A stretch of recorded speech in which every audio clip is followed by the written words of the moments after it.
நமக்கு மிகவும் தேவையான அவசியமான ஒன்று, கர்த்தர் நம்மோடு இருக்க வேண்டும்.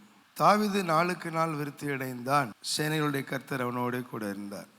சேனைகளுடைய கர்த்தர் தாவீதோடு கூட இருந்தபடியால் அவன் நாளுக்கு நாள் விருத்தி அடைந்தான். கர்த்தர் நம்மோடு இருந்தால் நாமும் விருத்தி அடைவோம். நாளுக்கு நாள் நம்ம வாழ்க்கை அவமானப்பட மாட்டோம், கனம் பெறுவோம், மகிமையாய் நம்முடைய ஓட்டத்தை நாம் முடிப்போம். கர்த்தர் நம்மோடு இருக்கும்போது. இயேசு கிறிஸ்துவுக்கு இன்னொரு பேர் இருக்கு, இம்மானுவேல். இம்மானுவேல் என்றால் தேவன் நம்மோடு இருக்கிறார் என்று அர்த்தமா.